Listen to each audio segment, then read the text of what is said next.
اسلام میں جتنا فوکس نماز کو کیا گیا ہے کسی حکم کو نہیں کیا گیا۔ اچھا، ہمارا مسئلہ کیا ہے کہ نماز عبادت مقصودہ میں سے ہے۔ دیکھیں شریعت میں دو طرح کی عبادتیں ہیں۔ ایک عبادت تو وہ ہے جو خود مقصود نہیں ہوتی بلکہ اس سے مقصد کوئی دوسرا کام ہوتا ہے، جیسے وضو، یہ بذات خود مقصود نہیں ہے بلکہ وضو کا مقصد کیا ہے؟ نماز پڑھنا آپ کے لیے حلال ہو جائے، جائز ہو جائے۔ اب کوئی سارا دن بیٹھ کے وضو ہی کرتا رہے، نماز نہ پڑھے، تو اس کو ہم بے وقوف کہیں گے۔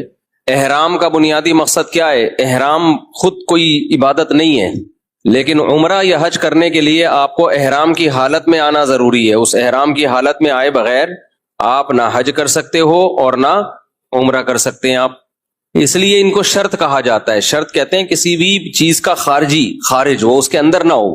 نماز کے ارکان کیا ہیں؟ قیام ہے، رکوع ہے، سجدہ ہے، تلاوت کرنا۔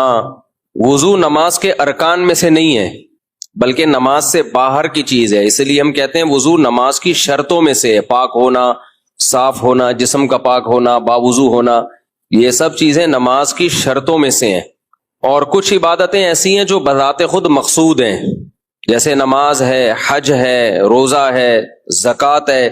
اگر آپ نے نماز نہیں پڑھنی تو آپ پر وضو بھی لازم نہیں ہے۔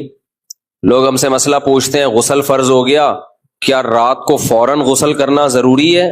کیا غسل کیے بغیر ہم سو سکتے ہیں؟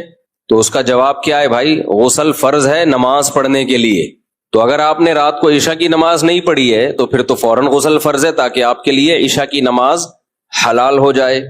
اور اگر آپ نے نماز پڑھ لی ہے تو فجر کی نماز میں ابھی 5 6 7 8 گھنٹے باقی ہیں، تو فوری غسل کرنا فرض نہیں ہے، کیونکہ غسل عبادت مقصودہ میں سے نہیں ہے۔ غسل جو فرض غسل ہوتا ہے وہ کیا اس لیے جاتا ہے تاکہ آپ کے لیے فجر کی نماز پڑھنا حلال ہو جائے۔ تبھی جو پوستی لوگ ہیں فجر پڑھتے ہی نہیں ہیں، وہ 11 بجے اٹھ کے غسل کر رہے ہوتے ہیں، اور زیادہ پوستی پن پہ آپ آ جائیں تو کرتے ہی نہیں ہے وہ۔ تبھی غیر مسلموں میں یہ غسل جنابت نہیں ہوتا، جو غیر مسلم لوگ ہیں ان میں غسل جنابت نہیں ہوتا کیونکہ انہوں نے نماز ہی نہیں پڑھنی ہوتی۔ ویسے ہی وہ صاف ستھرے ہونے کے لیے بات لے لیں تو ان کی مرضی ہے، نہیں لیں تو بھی کہتے ہیں کیا ہے بس چلو، ویسے تو پورا مہینہ گزر جاتا ہے۔ تبھی اسلام میں حکم یہ ہے کہ جب کوئی غیر مسلم اسلام قبول کرے تو اس کو غسل کرایا جائے، کیونکہ ہو سکتا ہے اس پہ غسل فرض ہو اور اس نے نہ کیا ہو۔ تو غسل ہو گیا، وضو ہو گیا، یہ ان کی فرضیت کیوں ہے؟ تاکہ آپ کے لیے عبادت جو نماز ہے وہ آپ ادائیگی کر سکیں۔ تو اب اس کو سمجھیں کہ عبادت مقصودہ بہر صورت کرنی ہی کرنی ہے۔ جہاد کس میں داخل ہے؟ عبادت مقصودہ میں ہے یا غیر مقصودہ میں؟ بولو نہ غیر مقصودہ میں ہے، وہ بذات خود مقصود نہیں ہے۔ بذات خود مقصد کیا ہے؟ اللہ کا دین غالب ہو جائے، دشمن کا شر ٹوٹ جائے۔ تو اگر دشمن کا شر ویسے ہی ٹوٹ گیا، صلح ہو گئی اور دشمن نے ہتھیار ڈال دیے، تو شریعت بلا وجہ لڑائی کا حکم نہیں دیتی، بلکہ جہاد کے بارے میں جب ہم اصول فقہ کی کتابیں پڑھتے ہیں تو اس میں لکھا ہوا ہے کہ جہاد بذات خود، یعنی اول نظر میں دیکھا جائے، اول نظر میں، میرے اتنے سے بیان کو کلپ کاٹ کے نہ کوئی بنا دے، اتنی سی بات کو نہ چلا دیتے ہیں لوگ، پوری بات نہیں کر رہے ہوتے۔ پہلی نظر میں اگر دیکھا جائے تو فساد ہے، اس میں کوئی ایسا کام نہیں ہو رہا جو اللہ جس کو پسند کرتا ہو۔ مار کٹائی، قتل و غارت، معصوم لوگوں کی جانیں بھی جاتی ہیں۔ چاہے جب آپ جہاد کرتے ہو تو شریعت نے حکم دیا ہے کہ عورتوں بچوں کو قتل نہ کیا جائے، لیکن جب بھی بم گرے گا، آپ نے نشانہ تو دشمن کے فوجیوں کو بنایا، لیکن بم کے دھوئیں اور چھرے کہیں نہ کہیں تو پہنچیں گے۔ بم تو یہ تھوڑی دیکھتا ہے کہ بھئی ادھر پھٹنا ہے، یہ ادھر ادھر دائیں بائیں اگر کوئی بے گناہ لوگ گزر رہے ہیں تو ان کی قریب سے گزر جانا ہے۔ غریبی میں 2 4 معصوم لوگ بھی مر جاتے ہیں اس سے، تو انسانیت قتل ہوتی ہے، اس میں لوگ معذور ہو جاتے ہیں، گھر اجڑ جاتے ہیں۔ تو اس لیے علماء جو اصول فقہ کی کتابیں جنہوں نے صدیوں پہلے لکھی ہیں وہ کہتے ہیں جہاد میں تو خون خرابہ ہے اور اللہ کو زمین میں فساد پسند نہیں ہے، کسی بھی درجے میں پسند نہیں ہے، لیکن یہی جہاد بہت بڑی عبادت ہے جب فساد ختم کرنے کے لیے ہو، جب فساد ختم کرنے کے لیے۔ کیوں؟ وجہ اس کی یہ کہ اگر یہ جہاد نہیں ہوگا تو خون خرابہ رکے گا تھوڑی، اس سے بڑا خون خرابہ ہوگا۔ ابھی قریب میں اس کی مثال ہے، انہوں نے فائرنگ شروع کر دی، پڑوسیوں نے میزائل داغنا شروع کر دیے۔ ہم اگر کہتے بھئی جہاد تو فساد ہے، ہم اگر بم برسائیں گے، ماریں گے تو یہ نہ ہو جائے وہ نہ ہو جائے، تو بہتر یہی ہے کہ کچھ نہ کیا جائے۔ تو ادھر کچھ ہو نہ ہو ہم اب تک اس دنیا کی مارکیٹ سے شارٹ ہو چکے ہوتے. لوگ کہتے کہ جی ایک مسجد تھی جہاں مفتی صاحب کا بیان ہوا کرتا تھا. آپ کہہ سکتے ہیں یوٹیوبر بتا رہے ہوتے, یوٹیوبر بھی جا چکے ہوتے. اتنا فساد ہوتا ہے جب. اس لیے جہاد عبادت غیر مقصودہ ہے, مقصودہ نہیں ہے, لیکن ہے بہت بڑی عبادت. جب فرض ہو جائے تو بہت ثواب ہے اس میں. تو یہی وجہ ہے کہ نبی صلی اللہ علیہ وسلم کو جہاں جہاد کیے بغیر غلبہ مل گیا وہاں آپ نے جہاد نہیں کیا. طائف والے آئے, انہوں نے کہا ہم لڑنا نہیں چاہتے, آپ سے سلو کرنا چاہتے ہیں, اور ہم آپ کے مذہب کو بھی قبول کر رہے ہیں, اسلام کو بھی, لیکن چند چیزیں جو ہے اس پہ کمپرومائز کریں. تو جو اسلام کی بنیادی چیزیں تھیں اس پہ تو آپ نے کمپرومائز نہیں کیا. جیسے انہوں نے کہا ہم شراب ہمارے لیے حلال ہوگی, فرمایا نہیں یہ نہیں ہو سکتا, یہ تو اسلام کی بیسک چیزیں ہیں نا, یہ نہیں ہو سکتا. ایک قبیلے سے آپ کا معاہدہ ہوا, انہوں نے کہا کہ ہم جو جزیہ دیں گے لیکن اس کو جزیہ کا نام نہیں دیں گے. تو حضرت عمر نے فرمایا ہم اس کو جزیہ سمجھیں گے, تم اس کو کچھ بھی نام دے دو, نام میں کچھ بھی نہیں رکھا, آپ اس کو کوئی بھی نام دے دو. تو آج ہمارے دینداروں میں ایک مسئلہ یہ بھی ہے کہ وہ ایک چیز کو پکڑ کے بیٹھ جاتے ہیں, یہ نہیں دیکھتے کہ شریعت کا اس سے مقصد کیا تھا. دو انتہائیں ہیں ہماری سوسائٹی میں. ایک انتہا تو ان اسکالرز کی ہے جنہوں نے دین کا بیڑا ہی غرق کر دیا. انہوں نے جو عبادت مقصودہ تھی اس میں بھی تحریف کر دی. انہوں نے کہا ایکچولی روزے کا حکم تو اصل میں اس لیے تھا کہ تمہارے اندر تقوی پیدا ہو. تو ایکچولی وہ صبح سے میں نے چائے نہیں, ایک دفعہ بن کے آئی چائے, دوبارہ میں نے بھیجی ہے اس لیے دیر ہو گئی, دوبارہ ڈانٹ کے بھیجی ہے. اس کو چائے بولتے ہیں, وہ میرے بچے نے بنائی چائے, میں نے اس کو چائے بولتے ہیں. اب بنا کے لائے چائے, یہ کٹ کر دینا, بیان سے کٹ کر دینا. وہ ایک میم دیکھی آپ لوگوں نے, ایک میم بڑی آ رہی, مجھے بڑے مزے آتی لگتی ہے. ایک لمبی لمبی پھینک رہا, دوسرا ایسے سڑپے مار کے چائے پی رہا ہے اور ایسے لگ رہا ہے جیسے بہت غور سے اس کی بات سن رہا ہے, اور وہ بڑی لمبی پھینک رہا ہوتا ہے. بھائی ویڈیو نہیں بنائے نا, بس جزاک اللہ. تو ایک فریق نے تو کیا کیا, جو عبادت مقصودہ تھی نا اس کا بھی انکار کر دیا. ایک فرقہ ہے وہ نماز کا منکر ہے, وہ کہتے ہیں نماز ہے ہی نہیں اسلام میں. ایکچولی وہ تو اس لیے تھی, منکرین حدیث بھی بہت سے نماز کا انکار کر دیتے ہیں. کہتے ہیں نماز کا جو بنیادی مقصد تھا وہ تو گیدرنگ تھی اور بے حیائی سے تمہاری جان چھوٹ جائے. ان الصلاۃ تنہی عن الفحشاء والمنکر, نماز بے حیائی سے روکتی ہے. اور یہ تو اب نماز روک ہی نہیں رہی ہے تو اب نماز پڑھنے کی ضرورت ہے ہی نہیں. تو یہ بالکل غلط دلیل ہے بھائی. نماز عبادت مقصودہ میں سے ہے, یہ خود مقصود ہے, یہ خود کیا ہے, مقصد ہے. آپ کو نماز بے حیائی سے روکے نہیں روکے آپ نے پڑھنی ہی پڑھنی ہے. رمضان کا روزہ آپ نے ہر صورت میں رکھنا ہے, چاہے وہ رمضان کا روزہ آپ کے اندر تقوی پیدا کرے یا نہ کرے. روزے کی حکمت اللہ نے کیا بیان کی ہے, تقوی. لعلکم تتقون, تاکہ تمہارے اندر تقوی پیدا ہو.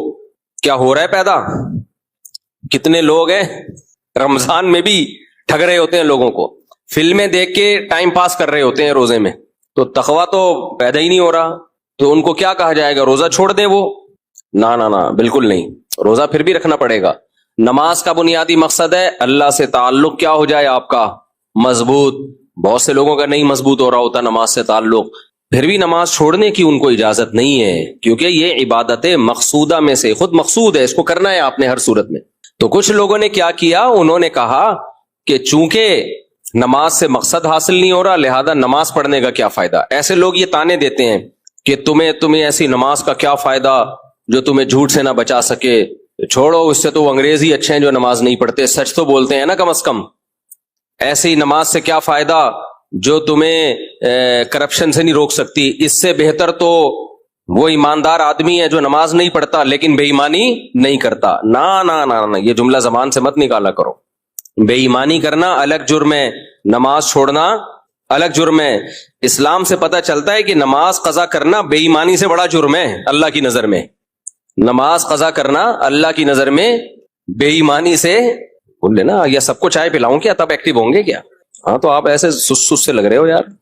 تو اتنا تھوڑی ہے کہ میں نے پیے تو اب میں سب کو پلاؤں بیٹھ گئے, کبھی پلا بھی دیں گے انشاءاللہ.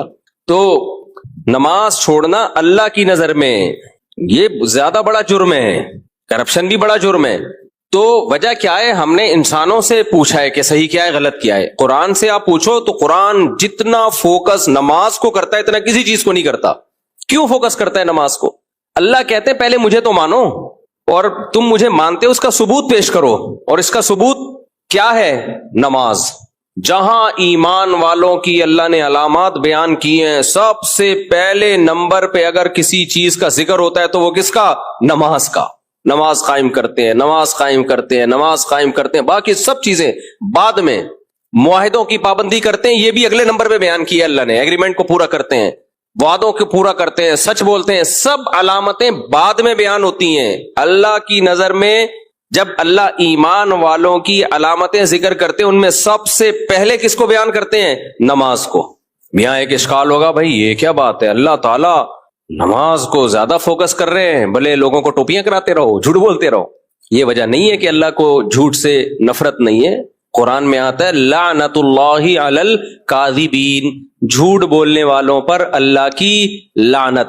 اصل میں اللہ نے نماز کو سب سے زیادہ فوکس اس لیے کیا ہے کہ ہم کسی چیز میں اچھائی اور برائی کا جو کرائیٹیریا اور معیار ہے نا ہمارا، وہ ڈیفرنٹ ہے، اور اللہ کا معیار ہم سے بولو ڈیفرنٹ ہے۔ جیسے کوئی بھی شخص بات کر رہا ہوں نا، ہم کہتے ہیں یار اس میں میرا جو کیا ہے وہ اوپینین ہے نا وہ تھوڑا سا ڈیفرنٹ ہے، میں ذرا ڈیفرنٹ اینگل سے دیکھتا ہوں، میں تھوڑا مختلف زاویے سے چیزوں کو دیکھتا ہوں۔ مجھے آج پتا چلا کامران مسیح تو پائلٹ ہی نہیں ہے، اگرچہ بیان سے ہٹ کے ایک بات ہے، آج پتا چلا کامران مسیح تو، میں تو جانے والا تھا اس کے گھر۔ آپ کو حیرانگی ہو رہی ہے؟ وہ تو نیویگیٹر ہے ایئر فورس میں، اچھی بات ہے، یعنی چلو ایئر فورس میں کوئی نہ کوئی اس کی خدمات ہیں، لیکن وہ تو پائلٹ ہی نہیں ہے۔ اچھا مجھے یہ اس لیے پائلٹ ہی نہیں ہے بھائی، وہ نہ جہاز کا پائلٹ ہی نہیں ہے، اچھا آدمی ہے، ہمیں کو اس سے وہ نہیں ہے، چلو ایئر فورس میں ہونا بھی ہمارے لیے فخر کی بات ہے، ایئر فورس میں ہے، بس اتنا بھی کافی ہے، مقصد کسی کو حوصلہ شکنی کسی کی کرنا نہیں ہے۔ مجھے یہ اشکال اس لیے ہوا، میں نے کہا یار ایک ہی پائلٹ تھا، باقی ہم تو سنے 40 جہاز اڑے تھے۔ یہ جو فائٹ ہوئی ہے نا، اس کو ڈاگ فائٹ کہا جاتا ہے نا۔ دیکھو کتا کیسے لڑتا ہے، وہ مہمان اپنے جو گھر یار یہ ٹاپک چینج ہو جائے گا، اس کو نماز کے بعد سوال جواب کے سیشن میں اس کو نمٹائیں گے ہم اس مسئلے کو، ورنہ یہ سارا بیان میرا جنگ پہ چلا جائے گا پھر تو۔ لیکن بہرحال آج مجھے پتا چلا کہ نہیں میں نے جو رپورٹیں طلب کی ہیں وہ بالکل، میں یوٹیوب کی رپورٹ نہیں پیش کر رہا، میرے پاس بھی 2 رپورٹیں ہیں بیویاں 4 ہیں لیکن رپورٹیں 2 ہیں تو اچھا خیر، یہ تو پھر ٹاپک چلتا رہے گا زندگی بھر۔ اللہ تعالیٰ نے ہمیں پیدا کیا نا، ہمیں بتا دیا کس سے کتنی محبت کرنی ہے اور کتنی محبت کی تمہیں اجازت نہیں ہے، یہ اللہ نے بتا دیا ہے۔ اگر اللہ کی گائیڈنس کے بغیر ہم چیزوں سے محبتیں کرنا شروع کر دیں تو جیسے بچہ ماں باپ کی گائیڈنس کے بغیر چیزوں سے محبتیں کرنا شروع کر دے تو برباد ہو جاتا ہے۔ ماں باپ بتاتے ہیں بیٹا یہ شہد ہے یہ کھانے کی چیز ہے، یہ چاکلیٹ ہے یہ کھانے کی چیز ہے، یہ پراٹھا ہے یہ کھانے کی چیز ہے، یہ سموسا ہے یہ کھانے کی چیز ہے، یہ چرس ہے یہ کھانے کی چیز نہیں ہے، یہ ہیروئن ہے یہ کھانے کی چیز نہیں ہے، یہ زہر ہے یہ کھانے کی چیز نہیں ہے۔ یہ سکھاتے ہیں کہ نہیں سکھاتے؟ حالانکہ دل تو بچے کا کرتا ہے یار تھوڑا چرس بھی چکھ کے دیکھ لو، کرتا ہے کہ نہیں کرتا؟ پھر اگر چاکلیٹیں زیادہ کھانا شروع کر دے تو پھر ماں باپ بتاتے ہیں بیٹا ڈاکٹر صاحب نے کہا ہے تمہارے پیٹ میں جو اتنے کیڑے ہیں نا، جو اصل میں تمہارے ابا کے تھے، تو تمہارے جو پیٹ میں اتنے کیڑے ہیں وہ چاکلیٹیں زیادہ کھانے کی وجہ سے ہیں۔ اب چاکلیٹ سے محبت نہیں کرو، وہ پھر بھی کہہ رہا نہیں میں کھاؤں گا، تو مر جائے گا نا ایک دن۔ تو جیسے ماں باپ گائیڈ کرتے ہیں کہ کس چیز سے تمہیں محبت کرنی ہے یا نہیں کرنی، اور کرنی ہے تو کتنی کرنی ہے، اس گائیڈنس کے بغیر بچے کو ایسے ہی چھوڑ دیا جائے تو اپنا بیڑا غرق کر لے گا۔ وہ چیزوں میں اٹریکشن کو دیکھ کر وہ دیکھے گا جو چمکتی بھی چیز ہے اس کی طرف جاؤ، وہ پیکنگ کو دیکھے گا۔ یہی حرکت بڑے ہو کر انسان کر رہا ہوتا ہے، خدا اس کو بتائے گا، اللہ بتاتا ہے ابے بھائی یہ چیز میں اٹریکشن بہت ہے، دل لگانے کی نہیں ہے، یہ اٹریکٹیو ہے دیکھنے میں، دل لگانے کی نہیں ہے، یہ ٹائم پاس کرنے کی چیز ہے، دل لگانے کی نہیں ہے۔ سمجھ میں آ رہی ہے بات کہ نہیں آ رہی ہے؟ دل کس سے لگانا ہے؟ دل لگانے کی کیوں نہیں ہے پہلے یہ بتا دوں میں۔ دل لگانے کی اس لیے نہیں ہے کہ اس پہ فنا کا لیبل لگا ہوا ہے، ختم ہونے والی اور بولو فنا ہونے والی۔ دوسری اس کے اندر خرابی ہے آپ کو آپ کے ہدف سے ہٹانے والی، آپ کو آپ کے ہدف سے ہٹانے والی۔ مثال سے بات سمجھاتا ہوں، آپ کو کمپنی نے کہیں بھیجا، کسی کوئی کمپنی کا کوئی پروجیکٹ ہے کسی جنگل میں اس نے بڑا ہوٹل بنانا ہے رہائشی. ہوتے ہیں نا ہوٹل, بڑے بڑے مالدار لوگ آتے ہیں جی, شیروں کے بیچ میں ہم ذرا دیکھنا چاہتے ہیں. مالداروں کے شوق بھی عجیب عجیب ہوتے ہیں کہ ہم شیروں کے بیچ میں ذرا ہوٹل ہو, بیگم کے ساتھ ہم یہاں لائف کو انجوائے کریں, چاروں طرف چیتے لومڑی شیر گھوم رہے ہوں. ہوتا ہے بہت ساری دنیا میں. سمندر کے بیچ میں ہوتا ہے, سمندر کے کنارے پر ہوتے ہیں کہ نہیں ہوتے. کمپنی نے آپ کی کمپنی نے آپ کو بیرون ملک بھیج دیا اور آپ کو کہا کہ آپ, ہمارا ایک پروجیکٹ ہے, آپ یہ جو ہم نے 200-250 یا 4000 یا 1000 افراد بھیجے ہیں, ہمارا ہدف یہ ہے کہ یہاں ہم نے ہوٹل کی تعمیر کرنی ہے. ایک ہوٹل بنے گا, ایک خوبصورت عمارت بنے گی, پھر اس میں کمپنی کا بزنس ہوگا. تو آپ کو پروجیکٹ دیا, آپ کے پیسے بھی متعین کر دیے کہ بھئی یہ پروجیکٹ میں کچھ پیسے ایڈوانس لے لو, اور جب یہ کمپلیٹ ہو جائے گا تو آپ کو 1-1 کروڑ روپے, بولو نا, پکڑا دیے جائیں. سمجھ میں آ رہی ہے بات؟ یہ نہیں آ رہی. پھر کمپنی نے جب آپ کو بھیجا تو کمپنی کو پتا تھا یہ انسان ہے, یہ بھوکے پیاسے نہیں رہ سکتے. تو کمپنی نے وہاں کیا کیا کہ آپ کو کچھ پیسے دیے, بھئی یہ وہاں سموسے کا انتظام بھی ہوگا, ڈاکٹر کا انتظام بھی ہوگا, سوئمنگ پول بھی ہوگا, تھک جاتا ہے انسان, جاگنگ کا انتظام بھی ہوگا, ایک جم بھی بنا ہوا ہوگا, کیونکہ لمبا پروجیکٹ ہے 4-5 سال کا. تو یہ سارے لوازمات, اور جو ہے کنوارے چھڑے چھاٹ ہیں ان کی شادی کا بھی, اگر انسان کے بچے ہوں گے وہ, ان کی شادی کا بھی انتظام ہو جائے گا, اور جو میرڈ ہیں وہ اپنی بیگم کو بھی وہاں لے جا سکتے ہیں. تو یہ سارے لوازمات کے ساتھ آپ کو وہاں بھیجا گیا. آپ نے کیا کیا, آپ نے کہا یہاں تو سموسے کا بھی انتظام ہے. بھائی آپ کو سموسے بہت پسند تھے, آپ سموسے کھانے کے لیے سارا دن سموسے کی کینٹین پہ بیٹھے رہتے ہیں آپ. مینیجر آتا ہے, یار تو انجینئر ہے, تیرا کام ہے نقشہ بنانا, تو نقشہ تو بنانا, ایک لکیر ہی اب تک تو نے کھینچی. آپ کہہ رہے ہم بھیجے نہیں گئے, ہم یہاں سے دریافت ہوئے دھماکے کے نتیجے میں. ایک کروڑوں سال میں ایک میں وجود میں آیا ہوں, تو مجھے چونکہ لائف کو انجوائے کرنا ہے, تو میں یہاں بیٹھ کے کیا کھاؤں گا, سموسے کھاؤں گا. پھر جناب گول گپے والا گزرا, پھر گول گپے پہ دل آ گیا آپ کا. پھر آپ نے سوچا یار پراپرٹی خریدنی چاہیے, یہاں پہ بڑی اچھی جگہ ہے, یہاں ہوٹل بھی بن رہا ہے اڑوس پڑوس میں, تو پراپرٹی کے لیے پیسہ چاہیے. تو آپ نے کیا کیا, اس کنٹری میں ٹیکسی چلانا شروع کر دی پیسے کمانے کے لیے, تاکہ میں کیا خریدوں یہاں پہ, بولو نا, پراپرٹی خریدوں. یہ سارے کام آپ کر رہے ہو, آپ کی 1 دفعہ شکایت گئی, 2 دفعہ شکایت گئی. بھائی بندے کو جس کام کے لیے بھیجا تھا, ویزا لگوایا تھا, یہ کمپنی نے لگایا تھا, تمہیں اپنے ویزے پہ تھوڑی تم اس جگہ آ سکتے تھے. کمپنی کی طرف سے 1 لیٹر آیا, 2 لیٹر آیا, 3 لیٹر آیا. کمپنی نے کہا بندہ یار بڑا قابل ہے, ہمیں یہ بندے کی ضرورت ہے. اس لیے کمپنی نے پھر بندے بھیجنا شروع کر دیے. وسیم بھائی کو بھیجا, جا کے اس کمبخت کو سمجھاؤ, سموسے تو کھا, تیرے کو ہم منع نہیں کر رہے, تو جس کام کے لیے آیا اصل فوکس اس کو کر, بعد میں اتنا پیسہ ملے گا اپنی سموسے کی دکان کھول لینا تو بیٹھ کے. اور پراپرٹی کیا, تو ایک ابھی ٹیکسی چلا کے ایک پراپرٹی, اتنا پیسہ ہم تجھے دیں گے, بحریہ ٹاؤن آدھا تیرے نام کر دیں گے ہم. تو کام کو تو فوکس کرنا.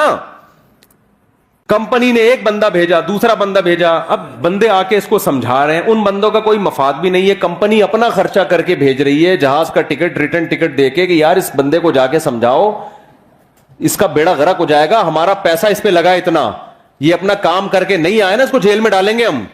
اس سے ایگریمنٹ ہوا ہے, ہمارا معاہدہ ہوا ہے اس سے ہمارا, اور ہم نے اس معاہدے کی بیس پہ اس پہ انویسٹمنٹ کی ہے, اس کو ہائر کیا ہم نے. اب ایک بندہ آیا سمجھانے کے لیے, آپ کہہ رہے تیرے پاس کیا دلیل ہے کہ تجھے کمپنی نے بھیجا ہے.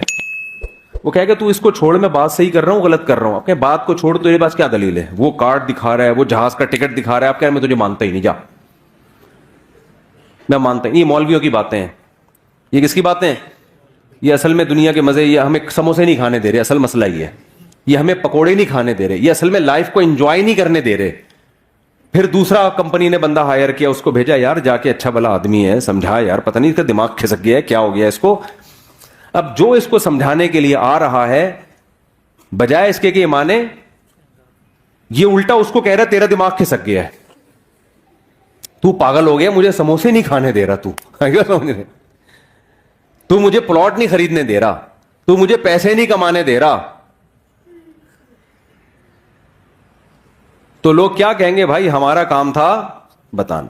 اصل میں تو چونکہ بھیجا گیا ہے, اور یہ ویزے جو ملا ہے نا، یہ کمپنی جب تیری کمپلین ایمبیسی میں کرے گی تیرا ویزا ختم، اور اسی وقت تجھے ڈیپورٹ کر دیا جائے گا. تیری ساری پراپرٹی، تیرے سارے پلاٹ، تیرے سارے پکوڑے اور تیرے سارے گول گپے اور سموسے دھرے کے درے رہ جائیں گے. اور کمپنی نے لاسٹ وارننگ دی ہے، اس کے بعد بھی اگر تو انسان کا بچہ نہیں بنا، تو نے اپنے کام کو فوکس نہیں کیا، تو تجھے واپس بلا کے جیل میں ڈال دیں گے ہم، کیونکہ تو آیا نہیں ہے، تجھے بھیجا گیا ہے، تیرے اوپر تیرا کنٹرول نہیں ہے.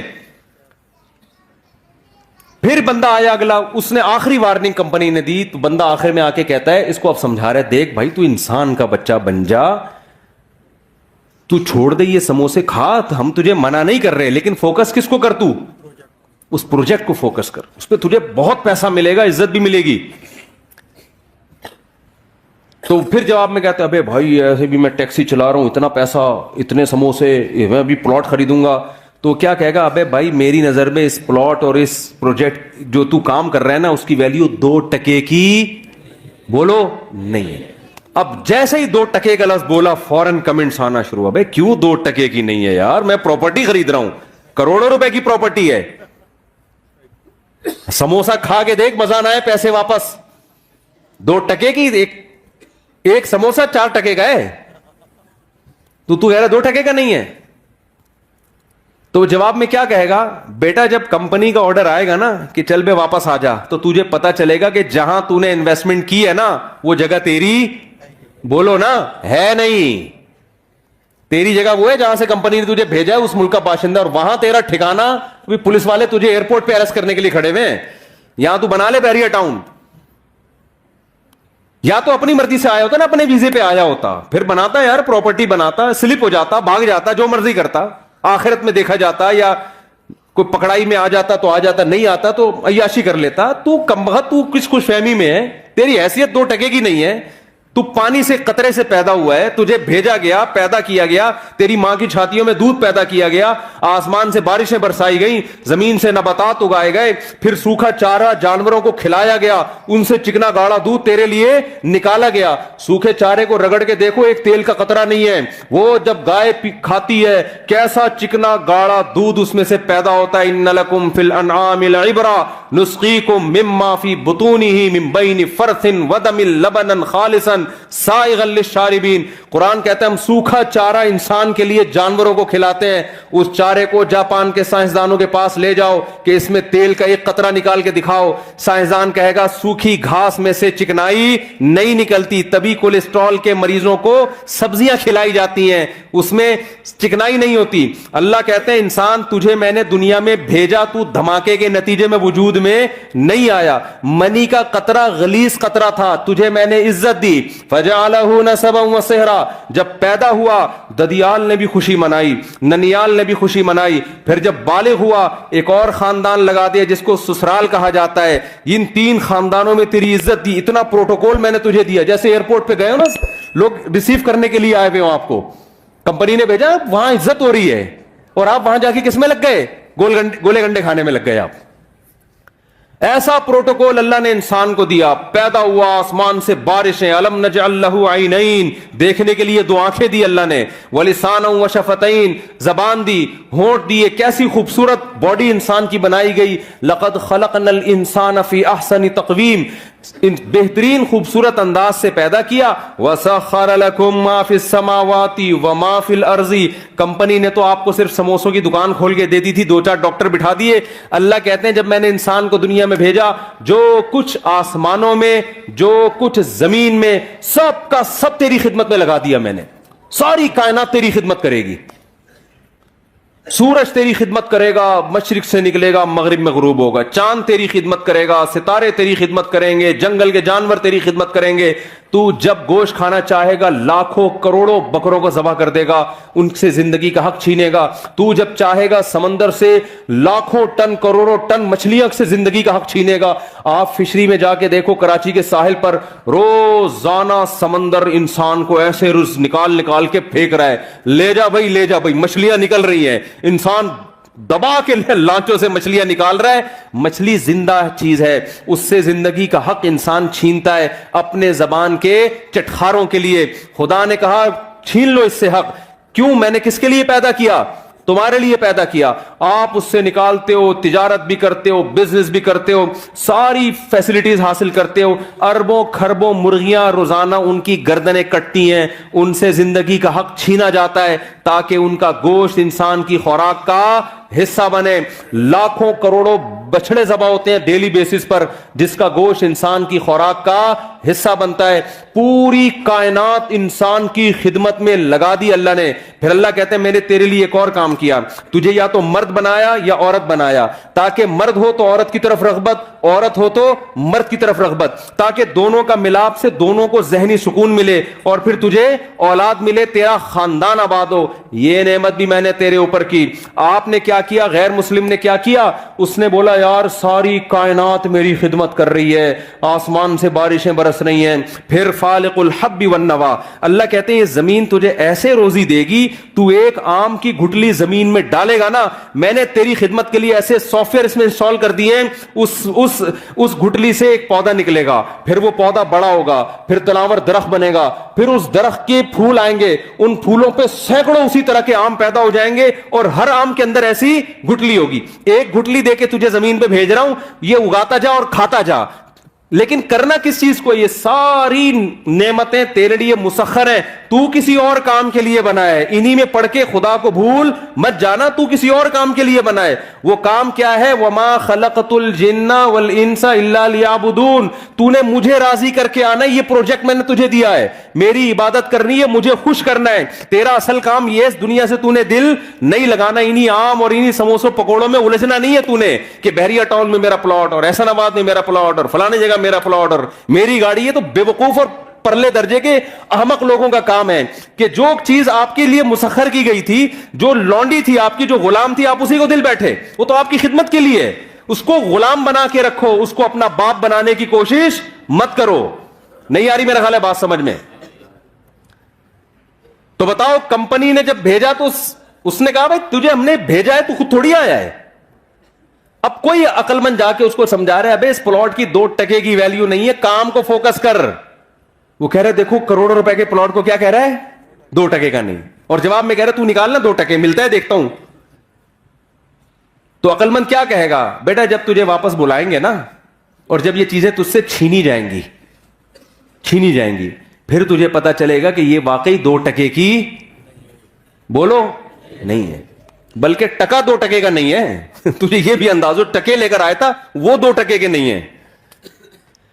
کیا کریں یار, پولیس بلواؤ بھائی, بات سمجھ میں نہیں آ رہی. یہ پولیس کا کیس ہے سیدھا سیدھا, پولیس ہی سمجھائے گی میں آپ کو بتاؤں, یا پھر موت سمجھائے گی. اب پولیس کو کون سمجھائے گا یہ بھی ایک نیا مسئلہ ہے. پولیس تو جب ہی سمجھائے گی نا, پولیس کی خود بھی سمجھ میں آئے گا. تو خدا کی قسم لا الہ الا اللہ, دنیا میں اس سے بڑا احمق, اس سے بڑا بے وقوف, اس سے بڑا پرلے درجے کا گدھا کوئی نہیں ہے جو یہ کہتا ہے کہ اس دنیا کی ویلیو میری نظر میں 2 ٹکے سے زیادہ ہے. جو چیز چھننے والی ہے, جو تم سے لے لی جائے گی اور کفن پہنا کے بغیر جیب کے تمہیں قبر کے گڑھے میں ڈال دیا جائے گا. ابے چھننے والی چیزوں کو کون دل دیتا ہے میرے بھائی؟ ٹائم پاس کرو, سمجھ رہے ہو؟ ٹائم پاس کرنے کے لیے ٹھیک ہے, بحریہ ٹاؤن میں 8-10 پلاٹ ہو گئے, پیسہ ہے ٹھیک ہے, ٹائم اچھا پاس ہو جائے گا. W11 میں سفر ہوتا ہے, پیسہ ہے تو لینڈ کروزر میں چلے جاؤ, ٹائم کیسا ہو جائے گا؟ دل ول تھوڑی دینا ہے. کیا کریں یار, دل تھوڑی دینا ہے فضول قسم کی چیزوں کا. یار جنازے نہیں اٹھتے ہوئے دیکھے, 35 سال کا آدمی مر رہا ہے, 40 سال کا بندہ مر رہا ہے, 45 سال کا مر رہا ہے, 50 سال کا مر رہا ہے, 55 سال کا مر رہا ہے, 60 سال کا, بہت بچ جائے گا 80 سال میں مر جائے گا. کتنے دن رہ گئے 80 سال میں؟ آپ کہو گے بھی تو 40-50 سال ہے. میں بھائی ایسے ٹھک ٹھک ٹھک کر کے ٹائم گزرتا ہے ایسے. کچھ دنوں بعد بولو گے یار پتہ نہیں یہ ہوا کیا, 80 کے کب ہوئے یار, 80 کے کب ہوئے. اور یہ بھی خوش قسمت ہیں جو ہوں گے 80 کے, ورنہ میرے بھائی 30 سال 35 سال. ابھی کینسر کی اسپیشلسٹ 35 سال کی, خود کینسر کی اسپیشلسٹ, پتا چلا کہ جی خود کو کینسر ہو گیا اور آخری اسٹیج پہ. یہ تو ہے, یہ گوروں کے ساتھ بھی ہو رہا ہے, ہمارے ساتھ بھی ہو رہا ہے, سب کے ساتھ ہو رہا ہے. یہ تو یہ میرے بھائی واقعی 2 ٹکے کی بولو. غیر مسلم کو مت فالو کرو, وہ دنیا سے محبت کرتا ہے, وہ سمجھتا ہے دنیا ہی سب کچھ ہے. میں جب دیکھو ہمیں اللہ نے پیدا کیا اپنی عبادت کے لیے, اپنی غلامی کے لیے, مجھے راضی کرنا ہے, تو اللہ کو راضی کرنے کے جتنے کام ہیں نا سارے کرنے پڑیں گے. ان کاموں میں دنیا کمانا بھی ہے. دل لگانے پر پابندی ہے, کمانے پر پابندی نہیں ہے. نہیں آئی بات سمجھ میں؟ دل لگانے میں اور کام کرنے میں فرق کیا ہے؟ اب سوال پیدا ہوتا ہے جب دل ہی نہیں لگے گا تو کمائیں گے کیسے؟ ابے اللہ کے لیے کمائیں گے نا, اور جب اللہ کے لیے کمائیں گے تو کچھ لذتیں بھی حاصل ہوں گی دنیا کی, پھر ان لذتوں میں مزہ بھی آئے گا. دیکھو جب آپ افطاری کے وقت رمضان میں صبح روزہ رکھتے ہو سحری کے وقت, ٹھیک ہے نا, شدید گرمی کا روزہ ہے, بڑا لمبا روزہ ہے, سارا دن بھوکے پیاسے, کیوں اللہ نے پابندی لگائی ہے, نہ پانی پینا ہے نہ کھانا کھانا ہے, برداشت کیا اللہ کے لیے. پھر جب سورج غروب ہونے کا وقت آتا ہے, اب اللہ کہہ رہے میری عبادت اگر کرتے ہو تو کیا کرو, اب نہیں کھاؤ کیا, اپنی خواہشات قربان کرو, یہ بولتا ہے اللہ. اب اللہ کہتا ہے اب جو دیر کرے گا وہ گناہگار ہوگا, اب کھاؤ. کیا کرو؟ کھاؤ. اب ہم کس کو خوش کرنے کے لیے کھاتے ہیں؟ ڈبل مزہ آتا ہے کہ نہیں آتا؟ ایک مزہ یہ آتا ہے کہ پکوڑوں کا مزہ آ رہا ہے, سموسوں کا مزہ آ رہا ہے. دوسرا, اس سے اللہ خوش بھی ہو رہا ہے. اس سے اللہ کیا ہو رہا ہے؟ تو دنیا کا مزے کا مزہ اور اللہ کی عبادت کی عبادت. کیسی پیاری دعا ہے جو نبی پڑھا کرتے تھے روزہ افطار کرنے کے بعد, ذهب الظما وابتلت العروق وثبت الاجر انشاءاللہ. پیاس بھی چلی گئی اور رگیں تر ہو گئی. یہ تو دنیا کا مزہ, اور آخرت کا مزہ کیا, اس روزے کا اجر ہمارے اعمال میں اللہ نے لکھ لیا, یہ آخرت میں ملے گا ہمیں. اس کی ایک الگ خوشی ہوتی ہے. تو میرے بھائی آپ کو اسلام ترقی سے منع نہیں کرتا, دنیا سے دل لگانے سے منع کرتا ہے. دل کس سے لگاؤ؟ اللہ سے. لہذا اللہ کے لیے کسی سے لگانا پڑے تو لگاؤ. اللہ اگر منع کر رہا ہے لگانے سے تو یعنی دل تو دنیا سے بھی لگے گا مگر اتنا لگے گا جتنی اللہ اجازت دے رہے اور جس سے اجازت دے رہا ہے. سمجھ میں نہیں آ رہی بات؟ اللہ کہہ رہا ہے بیگم سے بھی محبت کرو, اولاد سے بھی اور ماں باپ سے بھی. زیادہ کس سے کرو؟ ان تینوں میں زیادہ کس سے کرو بھائی؟ ماں باپ سے بھی, بیگم سے بھی اور اولاد سے بھی.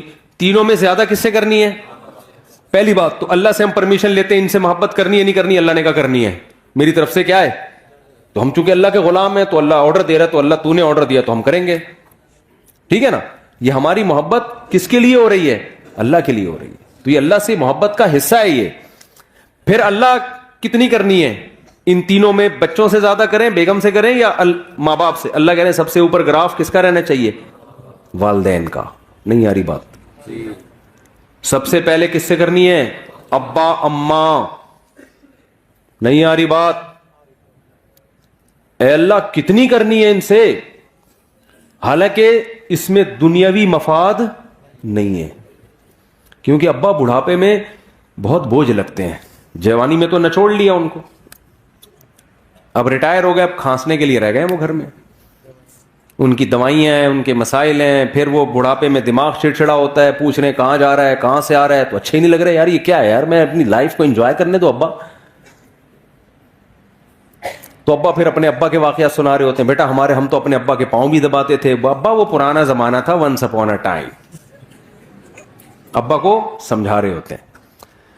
تو اللہ میاں نے کہا کہ جیسے افطاری میں تمہیں سموسے سے دل بہلانے کی اجازت ہے, سموسہ اچھا لگ رہا ہے, میری طرف سے کوئی پابندی نہیں ہے, لگے کھاؤ بھی.